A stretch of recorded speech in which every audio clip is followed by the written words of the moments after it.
Hello students, मैं Naresh Kumar Meena, assistant professor government law college Sirohi में पदस्थापित हूँ। पिछली बार अपन ने codification of criminal law of भारतीय दंड संहिता के अंतर्गत चर्चा किया था। आज अपन चैप्टर 2 भारतीय दंड संहिता के विषय में चर्चा करेंगे, जो डेफिनेशन क्लोज है, परिभाषा खंड है। तो सबसे पहले अपन ये डिस्कशन करेंगे कि इस चैप्टर के अंतर्गत जो भी शब्द दिए गए हैं डेफिनेशन के, उनका वही सामान्य अर्थ लिया जाएगा जो इस अध्याय में दिए गए हैं, चाहे वो कहीं भी प्रयोग किए गए हों। तो सबसे इम्पोर्टेंट जो डेफिनेशंस है अपन पढ़ेंगे वो है सेक्शन 19 में न्यायाधीश। सेकंड डेफिनेशन है न्यायालय, सेक्शन 20 में। इसके बाद में लोक सेवक, पब्लिक सर्वेंट 21 में। जंगम संपत्ति, चल संपत्ति 22 में। सदोष अभिलाभ और सदोष हानि 23 में। बेईमानी से 24 में। कपटपूर्वक 25 में। कूटकरण 28 में। दस्तावेज डॉक्यूमेंट्स 29 में। मूल्यवान प्रतिभूति 30। सामान्य आशय को अग्रसर करने में 34। स्वेच्छा पूर्वक, ये काफ़ी इम्पोर्टेंट डेफिनेशन है, 39 में डिफाइन किया गया है। इसके बाद में है क्राइम 40 में, और इसके बाद में है क्षति को डिफाइन किया गया 44 में। इसके बाद में है जीवन 45 में डिफाइन किया गया है। जीवन के बाद में मृत्यु को 46 में डिफाइन किया गया है, और सद्भावना पूर्वक 52 में डिफाइन किया गया है, और अवैध को 43 में डिफाइन किया गया है।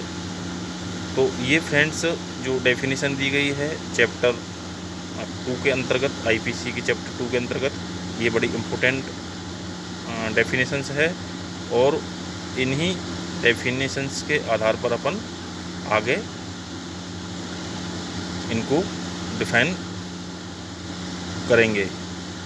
अपन इसके बाद में चैप्टर 3 में अपन पढ़ते हैं आईपीसी का section 3 subject in punishment, chapter 3 दंडों के विषय में। तो भारतीय दंड संहिता के अंतर्गत जो पनिशमेंट दिए गए हैं वो 6 प्रकार के पनिशमेंट दिए गए हैं, जिसमें सबसे पहला जो पनिशमेंट है वो डेथ पेनल्टी है, मृत्युदंड। सेकंड नंबर का जो पनिशमेंट है वो आजीवन कारावास, इम्प्रीजमेंट ऑफ लाइफ। और तीसरा जो पनिशमेंट दिया गया है वो 49 के एक्ट संख्या 17 द्वारा लोपित कर दिया गया है। और इसके बाद में जो फोर्थ पनिशमेंट है वो है कारावास, इम्प्रीजमेंट।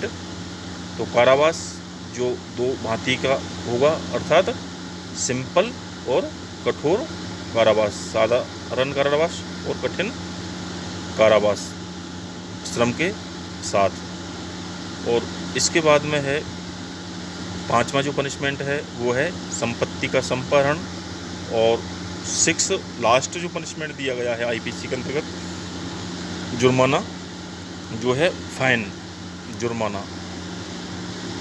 अब फ्रेंड्स अपन चर्चा करते हैं कि भारतीय दंड संहिता के अंतर्गत जो पनिशमेंट दिए गए हैं उनकी क्या इम्पोर्टेंस है।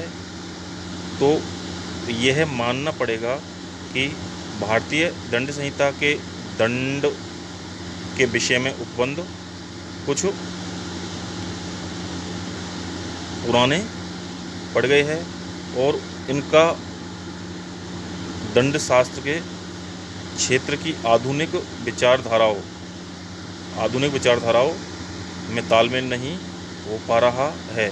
आधुनिक समाज की प्रतिरक्षा की परियोजना के अनुसार दंड के उद्देश्य है दोषकर्ता या सुधारना, न कि अपराधी को बदले से निष्फल दंड दिया जाना।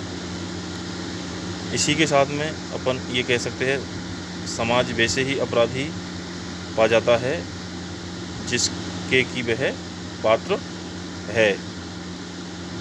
इसके बाद में अपन पढ़ते हैं कि ये जो एक Shivaji versus state of Maharashtra के बाद में 1973 के अंतर्गत कहा गया है। इस मामले में दांडिक पद्धति के अपराधजनक पहलू पर टिप्पणी न्यायमूर्ति कृष्ण अय्यर ने की थी। इसके बाद में जो इम्पोर्टेंट मामला है वो है attorney general of India versus Lakshman Devi. तो इसमें बताया, सुप्रीम कोर्ट ने कहा था कि यह जरूर नहीं है कि किसी बर्बर अपराध के लिए बर्बरतापूर्ण दंड दिया जाए, जैसे कि किसी सार्वजनिक स्थान पर फांसी देना, जो कि निश्चय ही संविधान के अनुच्छेद 14 के अगेंस्ट है और आर्टिकल 14 का वोलेशन माना गया है। इसी प्रकार सुनील बत्रा वर्सेज दिल्ली प्रशासन 1980 के अंतर्गत यह बताया गया है कि सेक्शन 53 के अंतर्गत कठोर श्रम शब्दों को मानवीय अर्थ मिलना चाहिए। कोई विद्यार्थिनी या कोई कमज़ोर पुरुष जिसे कठोर कारावास का दंड दिया गया है, वह 9 घंटे कठोर पत्थर तोड़ने का काम करने के लिए विवश करना अन्यायपूर्ण माना गया था।